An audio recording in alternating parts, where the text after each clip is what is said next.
vingora, vilio,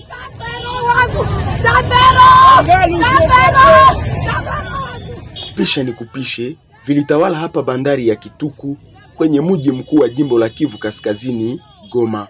Ilikuwa nyakati za asubuhi ya Alhamisi ya Oktoba 3 baada ya watu waliokuwa karibu na bandari hii kushuhudia boti hiyo Merveille de Dieu ikiyumba ikikaribia bandari hiyo kwenye ziwa Kivu na kisha ikazama. Maliza watu Mungu watu wa mingi watu wanaisha Mungu wa mingi sana merdi.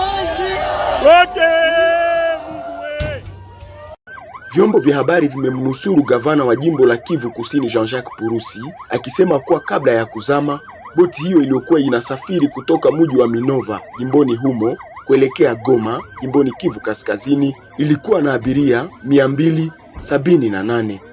Hadi sasa serikali inasema waliopoteza maisha ni 23 na walionusurika ni 50 hadi Ijumaa asubuhi. Wafanyakazi wa uokozi wakiwa hapa kujaribu kusaka waliopoteza maisha yao na walionusurika, nilipata fursa ya kusikiliza mazungumzo kati yao na waliopoteza ndugu zao.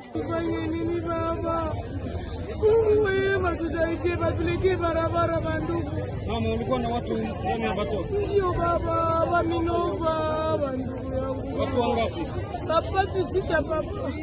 Watu sita, mko rafiki yangu, mko kiana wangu, mko batoto yangu na demai yangu. Au yaona mpaka sasa? Hakuna baba.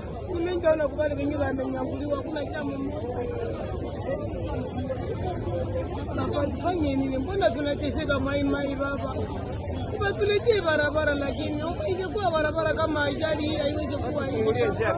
Miongoni mwa walionusurika alifahamika kwa jina la Isaac akisema bato anamaanisha boti.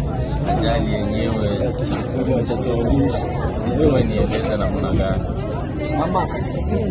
Ila mimi nawazia au najua ya kwamba bato yenyewe ilikuwa na pakiza vibaya sana. Na ndio maana mimi nimeongelea mpaka wamekuja kutusaidia, tumepata kabote kametufikisha nchi kavu.